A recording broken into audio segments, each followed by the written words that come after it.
صبح آپ گھر سے نکلتے ہیں اور پیٹرول پمپ پر لکھی قیمت کل سے مختلف ہوتی ہے، اگلے دن پھر ایک نئی قیمت اور اس سے اگلے دن پھر تبدیلی۔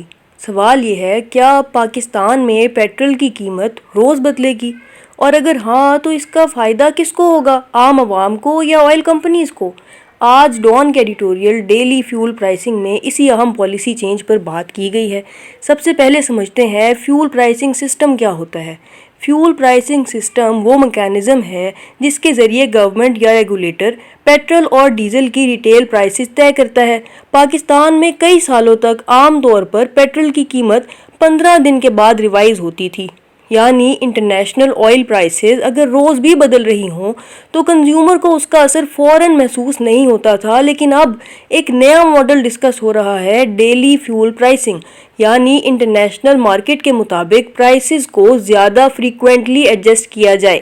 اب ایک اور امپورٹنٹ ٹرم سمجھتے ہیں، انٹرنیشنل آئل مارکیٹ۔ پاکستان اپنی ضرورت کا کافی حصہ کروڈ آئل اور پیٹرولیم پروڈکٹس امپورٹ کرتا ہے، اس لیے جب انٹرنیشنل مارکیٹ میں آئل کی قیمت اوپر یا نیچے جاتی ہے تو پاکستان بھی اس سے متاثر ہوتا ہے۔ لیکن انٹرنیشنل پرائس ہی فائنل پرائس نہیں ہوتی، پیٹرول کی ریٹیل پرائس میں اور بھی چیزیں شامل ہوتی ہیں، جیسے کروڈ آئل کی کاسٹ، ریفائننگ اور transportation, exchange rate, petroleum levy, taxes, dealers اور آئل مارکیٹنگ کمپنیز کا مارجن۔ اس لیے کبھی ایسا ہوتا ہے کہ دنیا میں آئل سستا ہو لیکن پاکستان میں قیمت اتنی تیزی سے کم نہ ہو۔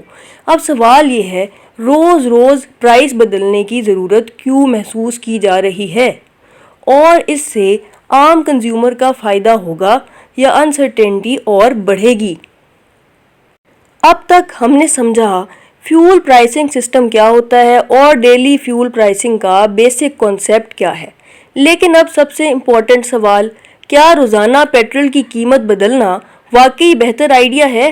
ڈان کے ایڈیٹوریل کا کہنا ہے، اس سسٹم کا سب سے بڑا مقصد یہ ہے کہ انٹرنیشنل آئل پرائسز کا اثر جلدی اور زیادہ ٹرانسپیرنٹ طریقے سے کنزیومر تک پہنچ سکے، یعنی اگر دنیا میں آئل سستا ہو تو تھیوریٹیکلی پاکستان میں بھی اس کا فائدہ زیادہ جلدی ملنا چاہیے، اور اگر آئل مہنگا ہو تو گورنمنٹ کو بھی پرائس ایڈجسٹمنٹ میں دیر نہیں کرنی پڑے۔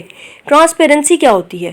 ٹرانسپیرنسی کا مطلب ہے کہ پرائس کی بنیاد پر طے ہوئی یہ پروسیس پبلک کے لیے کلیئر ہو۔ جب پرائسنگ فارمولا واضح ہو اور اپڈیٹس ریگولرلی آئیں تو انسرٹینٹی کم ہوتی ہے اور مارکیٹ پر ٹرسٹ بنتا ہے۔ لیکن ہر پالیسی کے کچھ چیلنجز بھی ہوتے ہیں۔ اگر پرائسز روز بدلیں تو ٹرانسپورٹ کمپنیز، بزنسز اور عام کنزیومرز کے لیے اپنا بجٹ پلان کرنا مشکل ہو سکتا ہے۔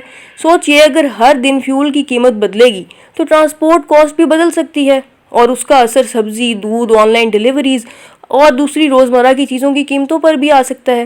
اسی لیے اکنامسٹ کہتے ہیں کہ پالیسی کا مقصد صرف مارکیٹ کو فالو کرنا نہیں بلکہ اسٹیبلٹی اور پریڈکٹیبلٹی کو بھی مینٹین رکھنا ہوتا ہے۔ ایکسچینج ریٹ کا رول، ایک امپورٹنٹ فیکٹر ہے ایکسچینج ریٹ۔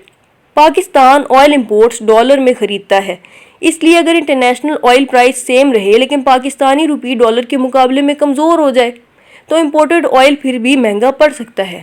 یعنی پیٹرول کی قیمت صرف آئل مارکیٹ سے نہیں بلکہ کرنسی کی ویلیو سے بھی متاثر ہوتی ہے۔ یہ ٹاپک CSS کے لیے بہت امپورٹنٹ ہے کیونکہ اس سے ملٹیپل کانسیپٹس کور ہوتے ہیں: energy economics, petroleum levy, inflation.